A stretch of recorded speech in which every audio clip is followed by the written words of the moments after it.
First Edition is a ministry of First Community Church, a place of worship for everyone, regardless of religious background.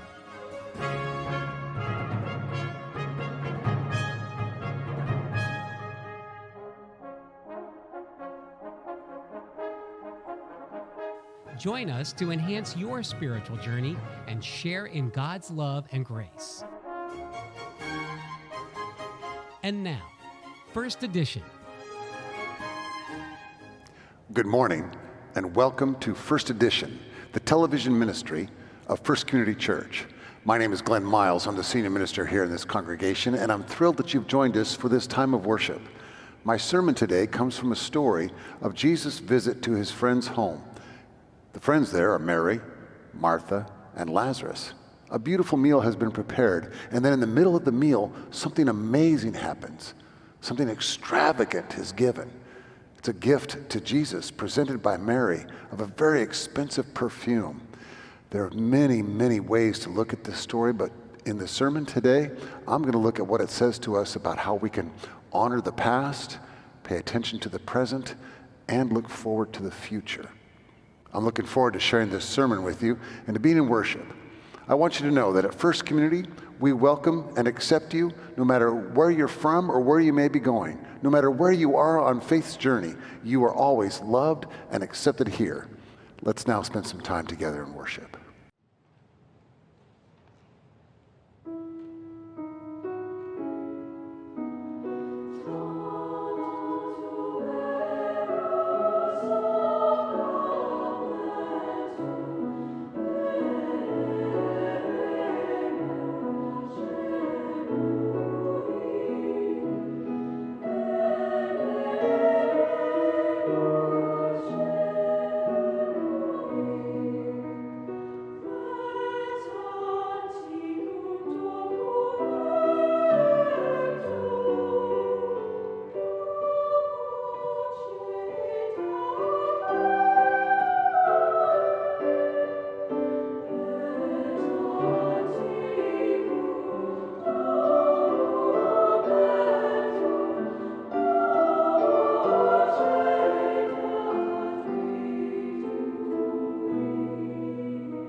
I've noticed, and I suspect many of you have as well, that sometimes it's easy to be so caught up in some future event that we miss the beauty of the present. To consider maybe, the end of the semester is coming, or I'm about to graduate from school or from some program, or maybe there's a new job or a wedding. You're looking forward to getting married. All these things are good things, but sometimes our focus can be so far down in the distant future that we miss the beauty of what's happening right around us. Sometimes we miss problems that are around us as well that need our help or our attention. I will say that I believe one of the reasons why I was invited to come here to First Community Church about 5.5 years ago was because I'm a forward-thinking pastor. In some ways, I even think, I'm just going to say it out loud, I think I'm a dreamer, and I can dream about what might be and what things may happen in the church. But sometimes it's easy for me to get caught up, I'm speaking from personal experience, in that dream, in that vision of what might be, and miss what's happening right around me, where a pastor's attention is needed. And I suspect, again, I'm not the only one, that some of you are in the same kind of situation. By the same token, sometimes we can be so caught up and connected to our past that we miss the present as well. And not only that, we're not prepared for the future. Sometimes a past failure or a past disappointment, a mistake, looms so large in our lives, it's difficult to even think about the present being filled with possibility, let alone the future. Churches are in some ways notorious for this. Sometimes often stuck in the past, unable to think not only about the present, but about the future and how things might go. And note this too, it's not just the failures and the mistakes and the disappointments. Sometimes the greatest barrier to the future and to success is past success. Sometimes we remember things so well we can't even imagine doing anything like it now or tomorrow. When we're stuck like this, whether we're overwhelmingly focused on the future or stuck in the past, my friend Scott Colglazier, a good preacher, Scott says, sometimes the past is the CEO of our present. That's what can happen. We can become so stuck that we are overwhelmed with anxiety.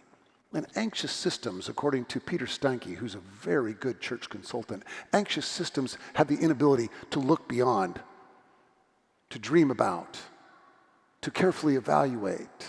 Anxiety takes over and we become embedded in fear. And indeed, that anxiety then becomes, in many ways, the CEO of our lives.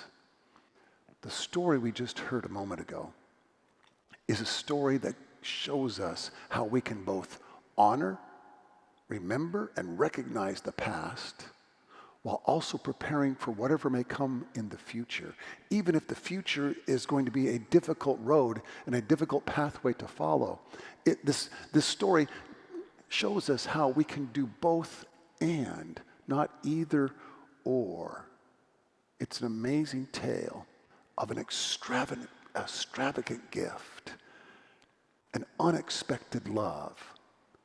You see, the way, of course, that we can honor our past and prepare for our future is to take the way of love. Well, Jesus is on the road. That's been the sermon series during this season of Lent. Jesus is on the road. He's on the way to Jerusalem, and we've been traveling with him along the way, stopping at these various places. Today, he's in Bethany, where he's having dinner with his friends, Martha, Mary, and Lazarus, 3 siblings. Jesus is on his way to Jerusalem. Jesus is on his way to what we will know as Palm Sunday. And looming in the not too distant future from that is the day called Good Friday. You see, there's rumblings of death and murder and insurrection. There are all kinds of things happening within this travel, this journey to Jerusalem. There's talk about Jesus being killed. There's talk about Lazarus even being killed by the powers that be, by the Romans who are in charge, by the religious leaders who don't have much power, but they've carved a seat at the table of power for themselves, and they want to hang on to it. Isn't it interesting? Jesus is leading a rebellion of love, and those in power will use violence to stop it. It's a love revolution. All he wants to do is extend God's grace, God's love, God's mercy, God's justice to everyone, to those on the margins, to those on the edges, to do all he can to bring everyone into the inclusive house of God's love and grace. And those at the center in power and control are frightened and worried. It's in this setting where Jesus gathers with Martha, Mary, and Lazarus. And despite the fear, despite the worry and anxiety, which are no doubt present, they are present enough in the moment to be with each other, for what must have been a beautiful meal.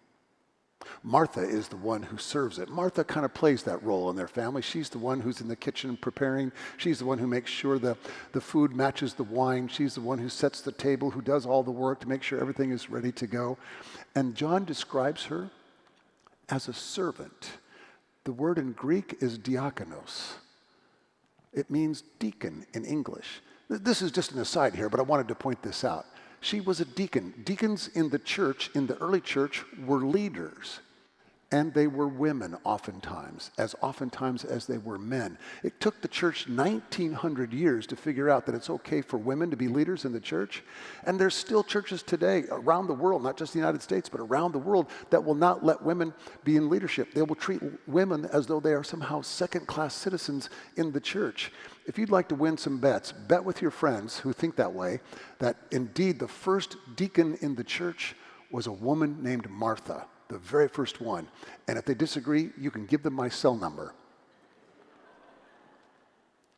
She prepares a beautiful meal. It's an amazing meal. It's just friends enjoying each other's presence. And then Martha's sister Mary does something extravagant. She pours out 300 denarii worth of perfume on Jesus' feet. A denarii was the average wage of the average worker in the ancient Near East. She's just poured out a year's wages to bless her friend, to bless her rabbi, to bless this one who's on his way on a difficult journey to Jerusalem. She's honored both the past, thanking him for all that he's done, while blessing him for the future and the pain and the fear that may be coming. But Judas, of course, complains. We could have sold this and given it to the poor. Now, I'm going to pause here for a moment. John makes it clear who Judas is. He's a thief. He's been slipping some coins off of the group's treasury for his own pockets, lining his own pockets. But his question is a legitimate one. Should we sell this instead and give the money to the poor? Those are the kind of questions that we talk about in our own finance committee here at First Community. Now, let me be careful. I'm not comparing the finance committee to Judas. Just so we're clear. Don't go home and quote me. I don't want to get in trouble. There's some board members here. I'm not saying this at all. But it's a legitimate question. That's what our board does. That's what our finance committee does. They wrestle with how much do we spend on this? How much do we give away here? How much should go to Ukraine and the relief that we're supporting there? All those kinds of things are legitimate questions, but Judas asks them from a position of greed. He asks them from a narcissistic position that focuses on himself. He complains. Not because he cares about the poor, but because he cares only about himself. You know, I read this week a book by John Ortberg. He's a pastor. He describes the United States of America as a culture of complaint, where we believe we're entitled to what we want when we want it, and if we don't get it, we'll suddenly and quickly play the victim card. It's a culture of complaint and entitlement. I want what I want when I want it, and you better give it to me now, or I'm going to be a victim and I'm going to blame you. He quotes John Cheever, who says that the average emotion, the most typical emotion of the average American who has the benefits of education, culture, sometimes of wealth, the typical emotion of an American like that is disappointment. All these great things that we have in this great land where we live, and the average typical emotion is disappointment. Judas is with Jesus for 3 years. Some scholars think Jesus' ministry might have lasted 10 years. And his reaction to being with Jesus, to having a front row to the teaching, the preaching, the healing, these amazing experiences, his reaction to that, disappointment, thievery, betrayal. Mary's act gives us away. She shows in this extravagant gift for Jesus that there is a way to get over this culture of disappointment, to embrace the past, recognize the failures and the gifts that might be there and the learning that we might experience, while also naming the successes and preparing for the future. In a sense, when she anoints Jesus. It was even in the story. She's preparing him for burial. She can see somehow. I'm certain she can hear. I read a book about the family of Herod, and the various rulers and the way they're reacting. There was definitely a reaction to Jesus among the Herods and among Rome to quiet him down, to stop this revolution of love, to push him aside, to kill him if necessary, to kill Lazarus, to keep him away as well. They'll do whatever they can to hold on to their power. But Mary, knowing all this, still has a glimmer of hope. That's why she pours out this perfume in this moment. The fragrance fills the space. And the beauty of that fragrance is a signal of hope that maybe death isn't the end, that maybe death doesn't have the final word. What Mary does in this moment is she pays attention. She's present here. She honors Jesus' past, his teaching, preaching, healing, and all the rest, his friendship, while preparing him for the future, believing that maybe even somehow, in some way, even in the moment of death, love will not be defeated. John Ortberg, who I quoted a moment ago, he says that love notices, love listens, love remembers. This is part of that way forward. This is a way we can honor who we were, who we are, and who we will be. Love notices, love listens, love remembers. Several years ago, I had a couple in my office who were preparing to get married.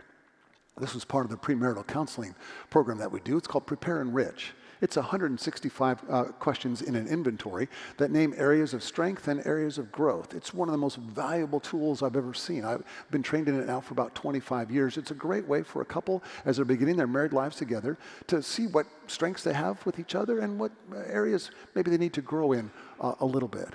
Well, this couple was meeting with me, had done really well in this inventory, lots of strengths, lots of things to build upon, a couple of growth areas. When I noticed the bride, she had tears in her eyes. I said to her, "Can you describe what you're feeling right now? These are surprising tears." Before she could speak, her groom jumped in and said what she's experiencing right now, and he was talked really fast, and he was really anxious and nervous, and he started describing what she was feeling and what she was going through. There were many things I wanted to say to him, but I just quietly let him finish. And then when he was done, I looked back at her and I said, "Do you want to take a moment to describe your feelings?" Her comments were eloquent, vulnerable, and strong. There were more tears as she shared what she was going through. Her groom, still anxious, still nervous, said, "Well, that may be true, but what about these things?" And he again tried to describe what she was experiencing. And she looked at him and said, "Have you heard anything I've said?" And he said, "No." And she said, "We can't have a married life if we don't listen. We can't have one." And in a most amazing moment, he then responded to her, "I'm afraid to tell you how I really feel. I don't want you to see me as weak. Will it be okay if I express my emotions and feelings? Are you sure?" And she said, "That's the most romantic thing you've ever said to me." Love pays attention. Love listens. Love notices. Love remembers. You see, Mary in this moment is acting out the gospel.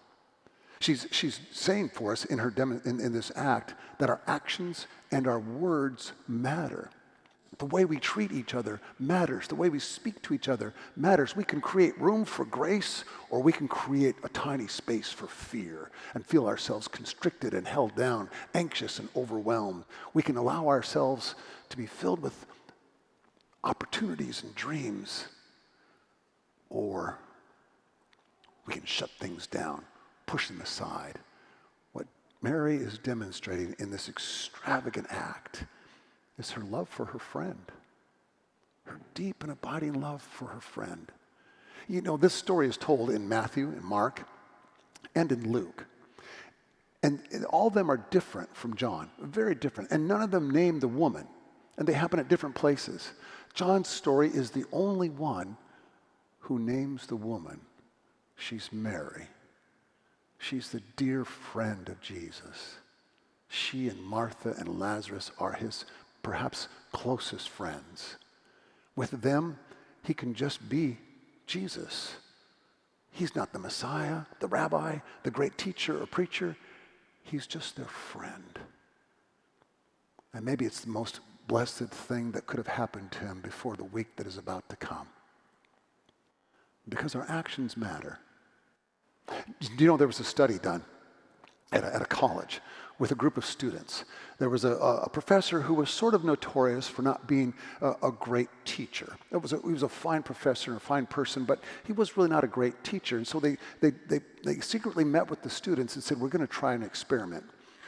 After he's about 10 minutes into his lecture, we want you to suddenly, on a signal, sit up, pay attention, look at him, nod your head up and down if he says something you agree with, smile occasionally, take copious notes, send signals to him that you're really enjoying the lecture and that you're really listening.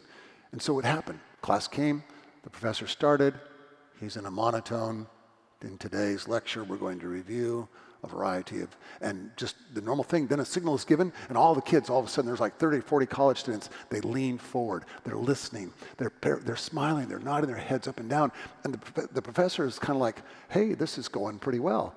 He starts speaking in a more energized voice. He's using hand gestures. He's animated. He slips in a little joke that wasn't in his notes. They're really having a good time. And then another signal is given, and the students go back to slouching in their chairs, to not paying attention, to looking down, not making eye contact. And after the professor tries a couple of things to get their attention, he just gives up and he goes back into the monotone. By the way, most of us preachers believe these experiments are happening every week in church. You see, our actions matter. The way we speak, the way we act in each other's presence can open up space for grace or close down and create a room for anxiety and fear. It's the way of love, honoring what has happened, noting what's coming, being present in the moment that can make room for the world. And I believe this with every ounce of my soul, can make room for the world to be changed, for love, an unexpected love, to be made real. Let's you and I walk in this way. Amen.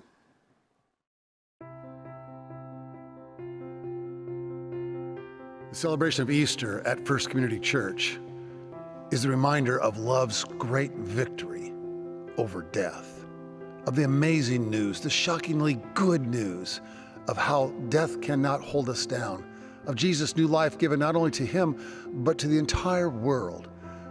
My sermon title this year is Let It Be True. You'll hear that phrase a few times on Easter Sunday. Let it be true that God's love is indeed real. Let it be true in your life and mine, that no matter what we're facing personally, no matter what we're going through physically, emotionally, spiritually, that God is present with us and there in those moments as well. Let it be true that no matter what's happening in the world, even in a time of war, that somehow and in some way, God is present there in the midst of everything we're facing. Let it be true. It's been a couple of years, hasn't it? Filled with anxiety, worry, and fear. Let it be true that this new beginning, this new day, this victory over death is a sign for us that we are indeed moving to new life, to new hope, to a chance to begin again. I'll look for you on Easter Sunday, whether in person or online. I trust that you will join us for a beautiful day of hearing the wonderful news of God's love and God's victory over death. Celebrate Easter at First Community, where everyone is accepted. Visit fcchurch.com/Easter for worship times and locations.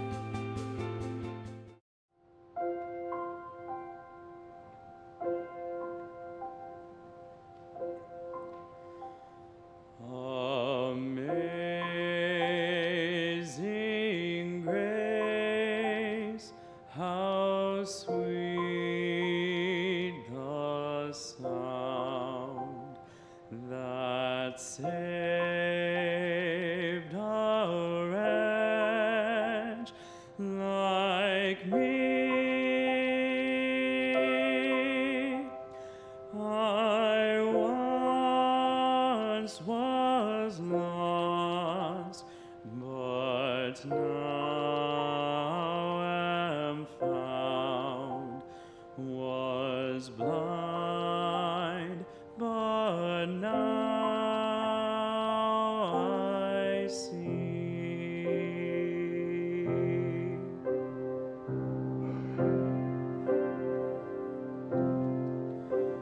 Through many dangers, toils, and snares, I have already come. 'Tis grace hath brought me safe thus far, and grace will lead me home.